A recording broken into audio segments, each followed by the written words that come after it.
To die by your side is such a heavenly way to die. Okay, so welcome to this episode. Let's go straight into Funworld.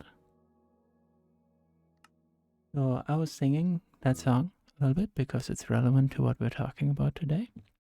It's one of my favorites by The Smiths, which used to be my favorite band, and it's still in the top for sure. I really love the music. But while we're waiting to get into the Minecraft world, why don't you subscribe to this channel? And I won't sing all the time, so that's even more reason to subscribe, really. Thematically, it is kind of related, and perhaps I should give you a slight trigger warning. I'm going to talk about Bunraku play, which deals with a double suicide. So if that is somewhat of a problem for you, you should probably not listen to this one, and I'll see you in the next one. But yeah, so I think was it the last one, or was it a couple episodes ago that I talked about going to Kabuki? I don't really remember, but basically I went to the same place again, although a different stage this time. 1 second, let me just quickly unload a bunch of things. But yeah, so the National Theatre is putting on its last Bunraku performance. Well, ever. At least until whatever the new national, well, the the new old National Theatre, because there's already a new National Theatre. I talked about this before, which does opera and ballet. And there's going to be a new old National Theatre in Tokyo in a couple of years. And I guess then they will probably put in Bunraku again. But for now, it's the last performance, and it is actually over sometime this week, I think. And I did go to it last chance. The stage that they have is really, really nice. It's really well made for Bunraku performances. Bunraku, if you don't know what it is, it's Japanese puppet theater. And the puppets are, it's kind of fun, but they're like controlled by 3 people. One person is the main person, and they you can see their face and everything. And then there's 2 people who also control like parts of the limbs, which are dressed in like black masks. So they at least initially do not get the recognition that the main puppeteer gets. And yeah, so the stage is really well made for it, because you kind of lower down so you don't see the legs of the performers, and like the puppets can be perfectly visible. It's a very good stage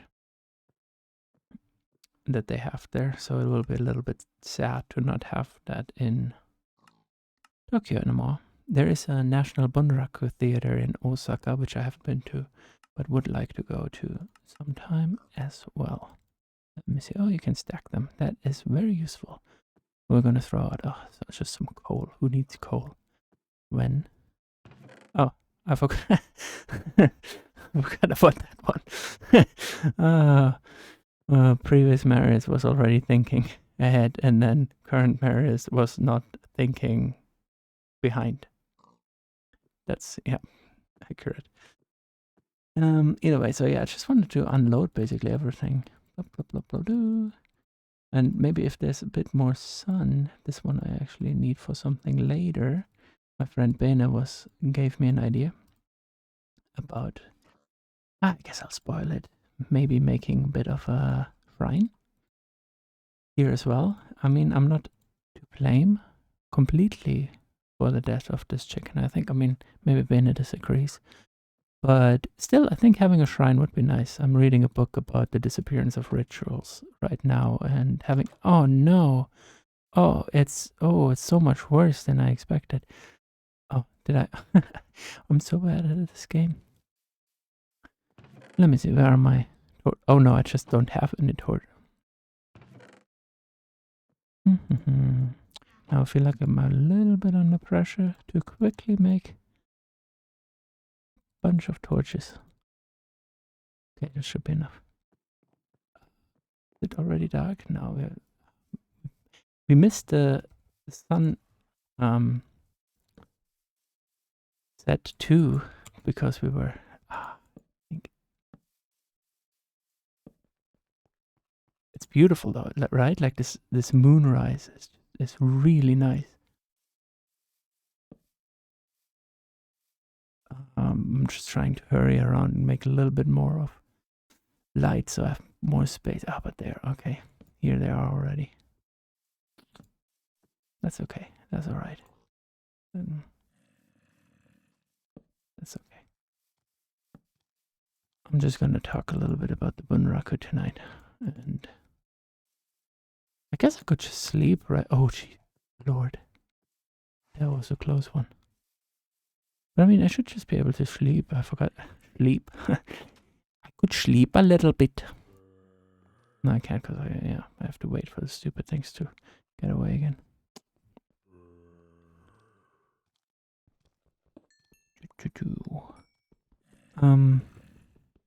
Yeah, I always forget that I can't sleep. Okay, this is gonna be a longer episode than I had planned again, huh? Wait a second, let me quickly see. Like, I don't even know how long I've been recording. 6 minutes. This sounds very close. Very close. Very creepy, very close.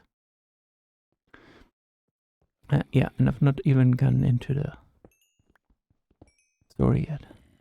Let me see. I took notes again, so I wouldn't go off topic and I don't know start running around placing torches or mine for coal. Something like that would never happen to me. What a waste! What a waste! Let's see. Need one more. I will take this one. Okay, got him.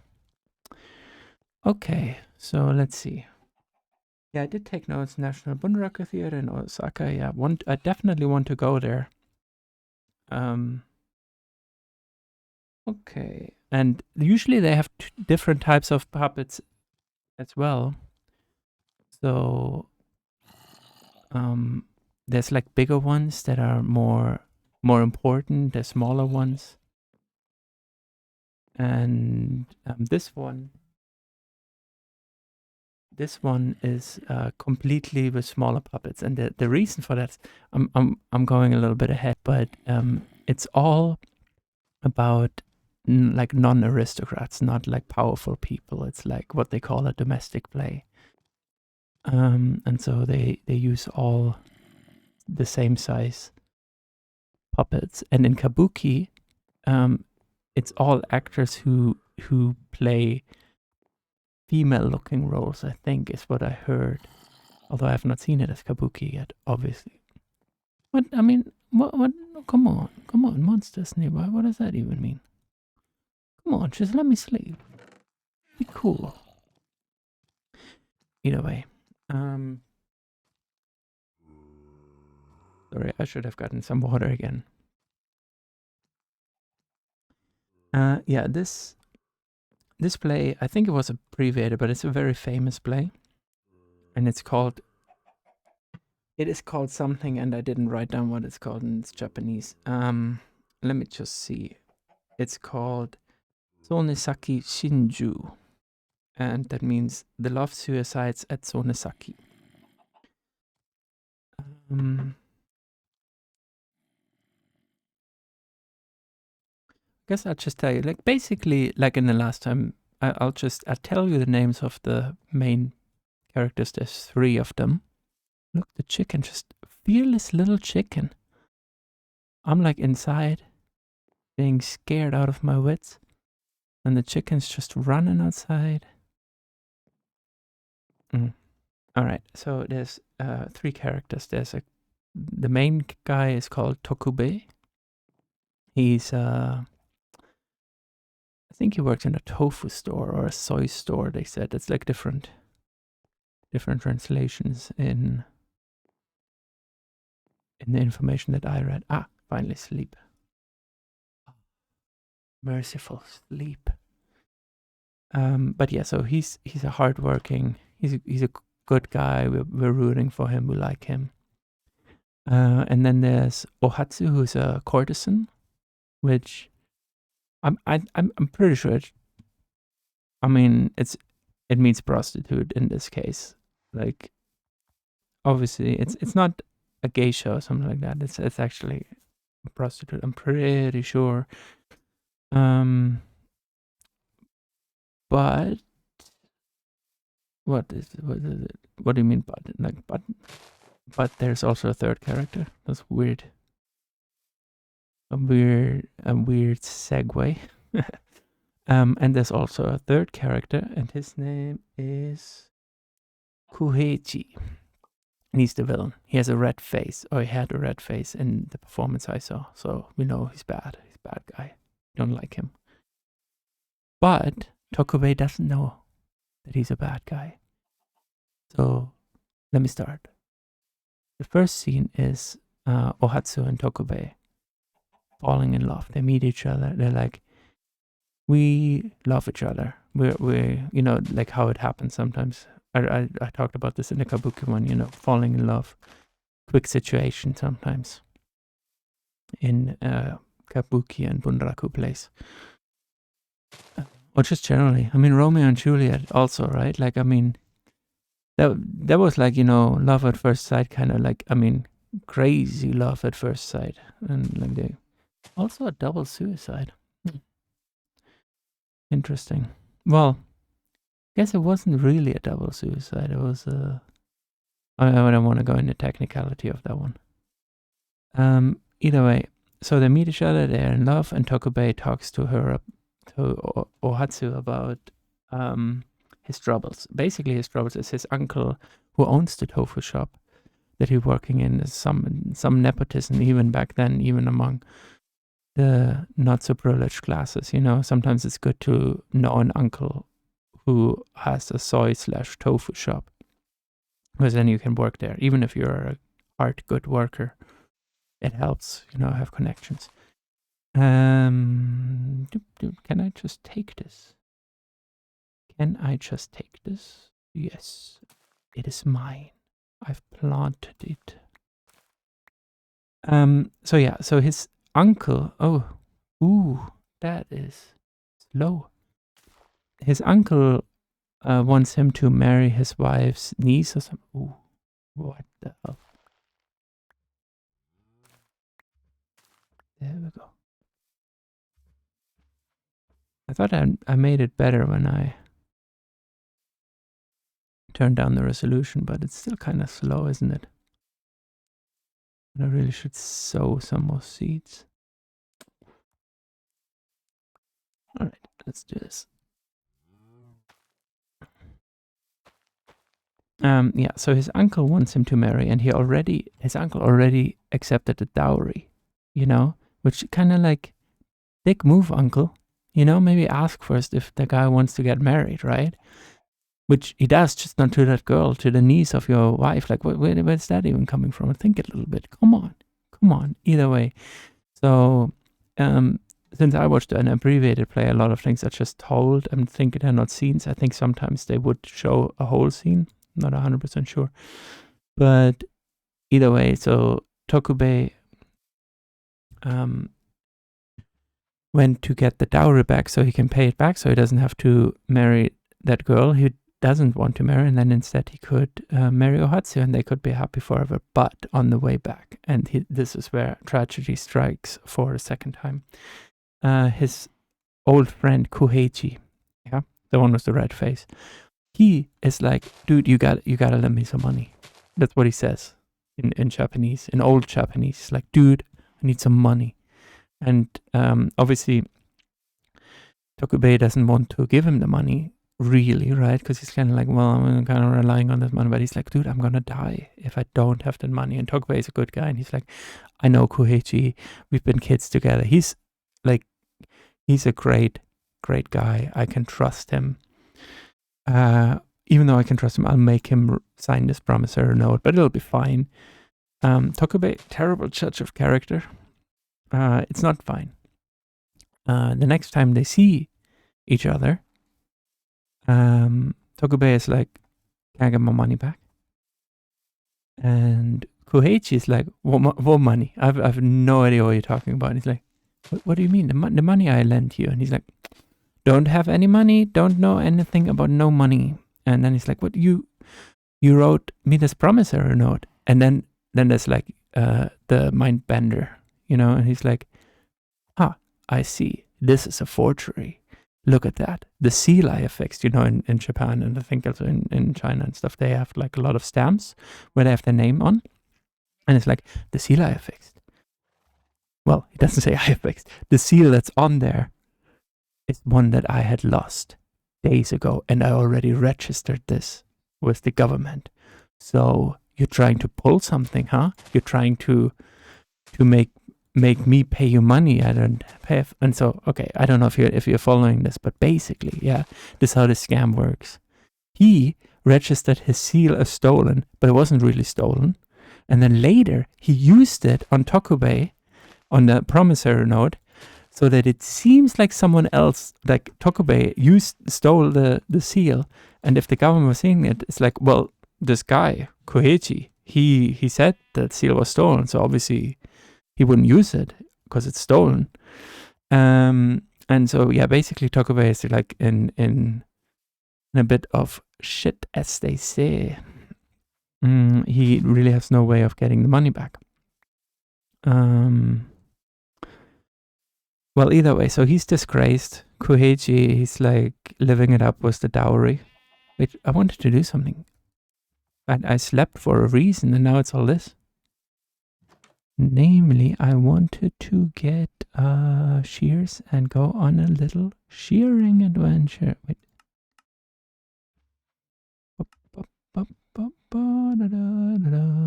Do I? Oh, is it because I put my iron away? Probably, right? Probably I should take some stuff back. Where is my iron? There it is. All better than expected. Here we go. All right. Wait. Yeah, okay, so he's like in trouble.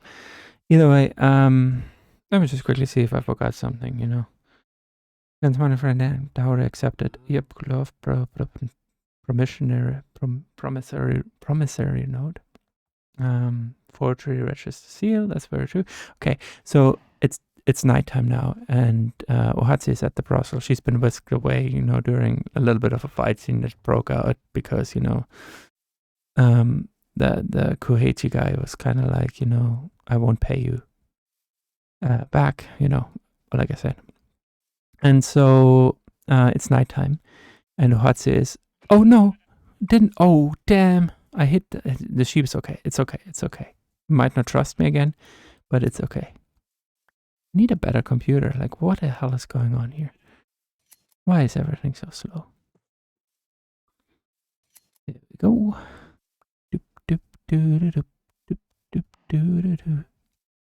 Start shearing the sheep. I'm using it later. I'm gonna make a shrine of it in this new land. Just came up with that off the top of my head. Although, I guess I would promise before that I wasn't going to sing as often. Sorry.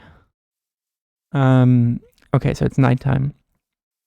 And Koichi, he comes to the brothel, and he's like, I'm going to spend time with Ohatsu, the girl that Tokubei is in love with. And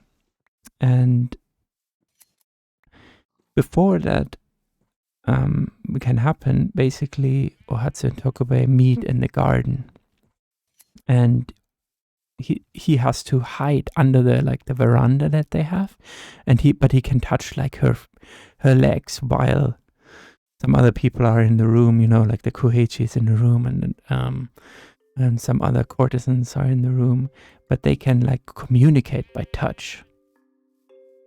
So, and obviously Ohatsu can speak to Koichi, but like she can't speak openly. She can't like address Tokubei, who is disgraced at this point. So either way, they like kind of talk about it, and then the talk, and then Ohatsu is making this very passionate speech about how she's also willing to die if Tokubei wants to die. And through this communication, like Koichi is kind of like, you're going a bit off the deep end. Like, what are you even talking about? You know? But we really know as the audience that it's addressed to her lover, basically. And there's the scene where Tokubei uses her. Oh, sorry, that probably was a bit painful on your ears. Sorry for that. Still getting my bearings. Either way, so there's the scene where he uses her foot to drag across his neck to signal to her that, like, yes, I am also willing to go into the next world with you. Because that's kind of like, it's a bit of the underlying belief. There is a bit of Pure Land Buddhism belief in the play. I read it's actually kind of contested whether he's making fun of Pure Land Buddhism beliefs or if it's like more genuine. It's a bit unclear. But either way, so they kind of do believe that it's like, oh, we will be together in the afterlife and things will be good. Yeah, so during the night they steal away together. And that's like when there's a scene change again into the forest. And it's a really nice, so like I said, the stage decoration is really nice. And they have this kind of background which is moving quite far. I don't know how far it is, maybe like 3 stage lengths or something like that. It's moving around. I'm not sure. I'm not 100% sure how they did it, whether it was like round or how much space they have. But either way, they were like able to simulate like a pretty long walk through this forest, this dark, beautiful forest. You see some torches of people searching for them because we don't, they don't know this, but actually Koichi has been found out to be a liar and a fraud. And they basically, Tokubei is redeemed. The dowry will be paid back and they could be married now, but they do not know that, which is the tragedy of it. And also, I think partly why it's redemptive in that cultural context. So either way, they go through the forest, and for us there's a thing which is also kind of different. I mean, I don't know, I didn't mention it earlier in this one, but I think I mentioned it in an earlier episode. The way that Bunraku works is that you have the puppets, which generally, like, the players of the puppets don't say anything or sing anything, and then there is a shamisen player on the side. They're like, I guess usually on the right, at least in the National Theatre it's on the right. There is a player of a shamisen, which is kind of like it's a string instrument that you kind of hit with a, I don't actually know what they call it. I should look into it, but it's like a big pick. I'm revealing myself to be a cultural imbecile. So don't listen to me about any of this. Like, you should listen to me to go to sleep, not to actually learn anything about Bunraku. Either way, where was I? There's a shamisen player, and then there's usually one person who, well, they call it singing. It's like kind of a speak. Kid. Very kid. Sarah's friend, she's a, well, I don't know what she's like, streamer model, Instagram model, kind of. But she, we watched a YouTube video years ago, and she said like, "This is so cute," kind of like that. She has like an accent, and since then I've just been saying it's my favorite way of saying cute. I don't know, what's your favorite way of saying cute? Leave it in the comments. I'm so good at this YouTube stuff now. I'm getting the engagement I crave and deserve. Where were we? Ohatsu something. Ah, yeah. Usually it's one shamisen player and one singer/speaker. And for the last scene here, which is the pivotal scene that culminates in the suicide, but by sword, basically. Which it's quite emotional to be. Oh, and a slender mander dender, a dandy slandy mandy. Oh no. Oh, it's fine. It's fine. It's all fine. There's so much stuff to explore. I could really go spelunking again soon. I mean, it's probably connected to the cave. Oh, Lord Almighty. Oh God. Oh, my Lord. I don't know if that scared you, but I'm like, I guess this is just like a pattern now. I shouldn't play any scary games. I'm pretty sure.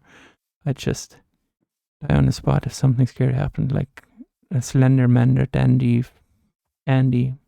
Is that what we call him? Is it's more flowers, right? Like they're growing again, right? I think so. I think so.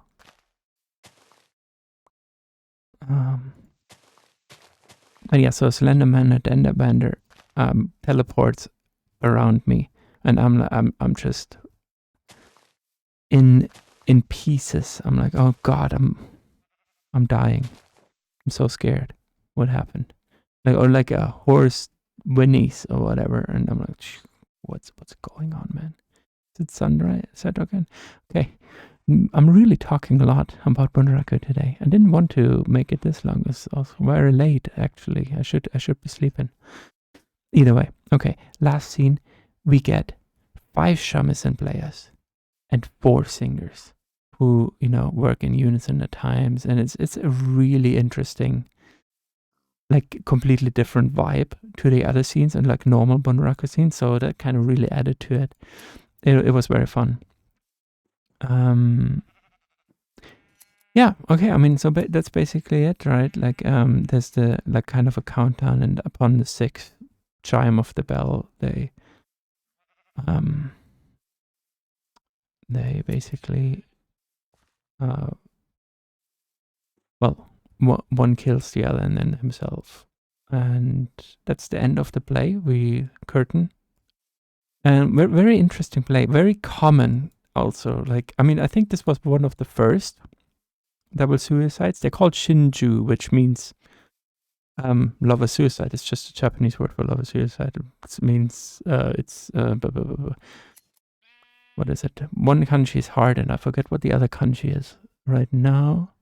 I can't check it. I should go back to home. Go back home. You're smaller than me. I hate that I can't run because I didn't eat, which is like also something that happens in real life.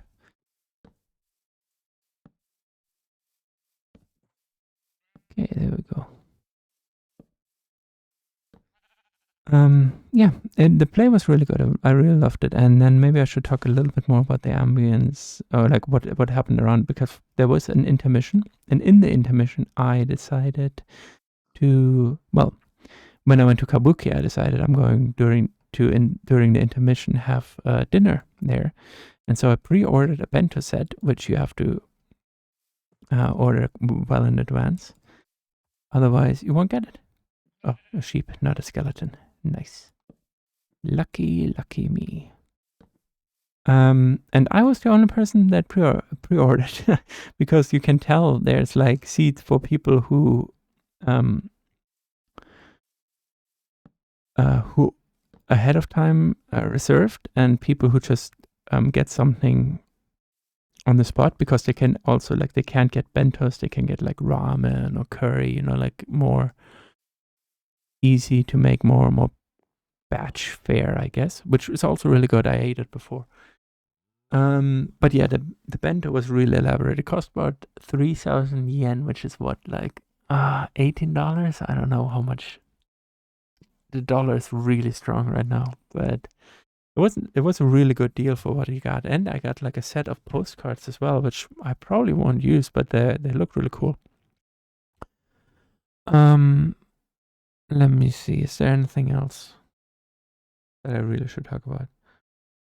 Well, I didn't even mention who made this play. It's this playwright called Chikamatsu Monsaemon, who it's a very famous playwright. And one of the things he did is he basically invented, or he was the first to make what they call domestic plays. Usually, kabuki and bunraku was a historical plays, but he made it about ordinary people. And the one that I just talked about is that first one that was ever made, basically, in Japan. Apparently, I mean, according to Wikipedia, I don't know more than that. About, well, just ordinary folks and their ordinary problems, like that fucking Koichi stealing their money. We can all relate to that. That was pretty cool. And so he's very well regarded even now. He wrote a lot of plays. He wrote a lot of double suicide plays, which again, like I said, was a genre as well. And like, not just like, I feel like Japan, even up until pretty recently, had kind of like this. You know how in Europe, during the 18th century, I guess, early 18th century. Early 18th century? Let me just quickly check my head. Late 18th century. Yeah, so yeah. God, I'm out of it. Yeah, late 18th century. There was there were a bunch of like, well, is it romantic? I don't know, like, but these kind of romantic suicide stories. Like in Germany, there's a very famous one. I don't know what it's called in English, but like the suffering of young Werther, and Werther does kill himself because he is unhappy in love, or he's unlucky in love. He has unrequited love. How do you say that? Something like that. And there was like a wave of people copying that in Europe as well. And in Japan, I feel like this is a similar thing also with the double suicides. Like, for example, I talked about this earlier in No Longer Human. Osamu Dazai died also in a double suicide and had attempted them multiple times, which I guess is just like, it's this romanticized notion of it, which comes from, well, the culture and the literature scene, romanticizing it. I would say, I'm just going to throw this one out here. You sit with that, you think that one over, and you tell me if you agree, if you disagree, if you have different opinions. If you have the same opinion, yeah. So having seen Bunraku multiple times now, always in this theater, I'm a fan, I would say. I want to see more. I want to see it in Osaka, definitely. I want to see it in other venues in Tokyo. I'm really wondering what the National Theater website is going to do. I feel like they might just advertise Bunraku and Kabuki in other venues. Like, maybe they can put something on like this, but maybe it's not going to happen then. I don't know. Guess we'll see. Either way, this is running quite long. Probably going to be my longest video yet. I had a lot to say about this. Went on a couple tangents. Either way, I'm going to leave you here. I'm going to just quickly upload that, then I go to bed. You guys spay and neuter your animals. It's for their sake, it's for our sake, it's good. But you also stay spooky, and I see you in the next one.